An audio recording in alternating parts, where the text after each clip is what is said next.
Et le ministre des Finances, Moshe Kahlon, a présenté le plan économique d'aide aux citoyens et aux entreprises dans la crise de Corona d'un montant de 80 milliards de shekels. Avec moi en plateau, donc Moshe Assouline, bonjour. Vous êtes expert comptable fiscaliste. Le coup de gueule de Jean-Jacques, on vient de l'entendre, hein, c'est celui des indépendants car ils ne peuvent pas finalement travailler, ils n'ont pas le droit au chômage.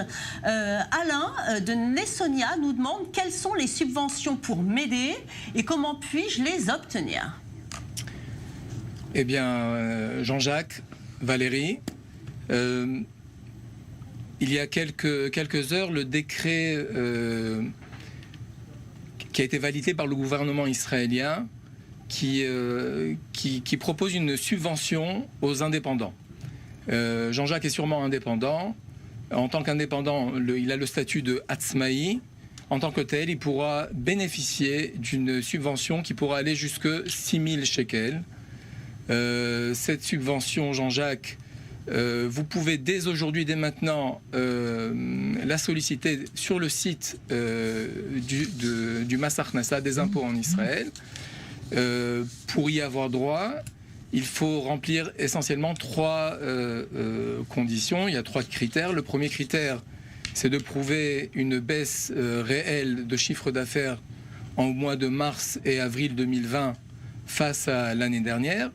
Le deuxième critère est qu'en 2018, vos revenus imposables en tant qu'indépendant ne dépassaient pas les 240 000 shekels.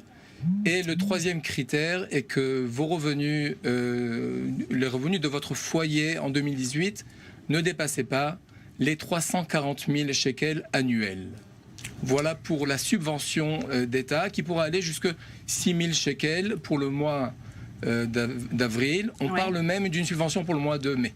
Alors le nombre de demandeurs d'emploi en Israël a franchi la barre du million. Hein. Certains sont en congé sans solde, d'autres ont été licenciés. Donc une question tout de suite de Hillel de Ra'anana et il nous demande en fait quelle est la procédure en Israël pour recevoir le chômage.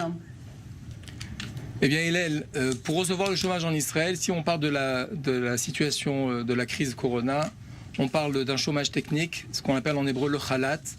Votre employeur vous a sûrement mis en khalat, en chômage technique. Et pour ce faire, il faut remplir une première condition, un premier critère, c'est que vous ayez un minimum de 6 salaires. Vous avez été employé au moins 6 mois, pas chez le même employeur, lors des 18 derniers mois. Si c'est bien le cas, il y a 3 étapes. Première étape, recevoir une lettre de votre employeur qui vous met en chômage technique. Deuxième étape, vous inscrire sur le site du Pôle emploi israélien, ce qu'on appelle le site de la Lishkat HaTa'asuka. Et troisième étape, vous inscrire sur le site de la sécurité sociale, le Bitoach Leumi, qui est en charge du calcul et du paiement des indemnités de licenciement. Des indemnités de chômage, excusez-moi. Alors justement, cette allocation de chômage, est-ce qu'elle va être exonérée d'impôts? Non, cette allocation de chômage, à ce stade-là, bien entendu, tout est très dynamique. En chemin vers le plateau, on a eu de nouvelles directives. À ce stade-là, cette allocation chômage est comme n'importe quel salaire soumis à l'impôt sur le revenu. Bon, et cette baisse de la taxe d'habitation, finalement, est-ce que ça s'adresse à tout le monde?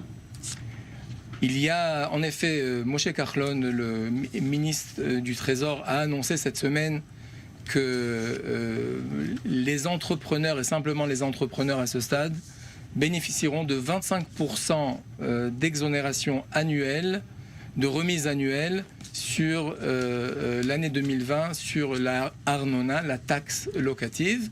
À ce stade-là, les particuliers ne sont pas du tout concernés. Ça pourra changer. Merci beaucoup, Moshe Assouline.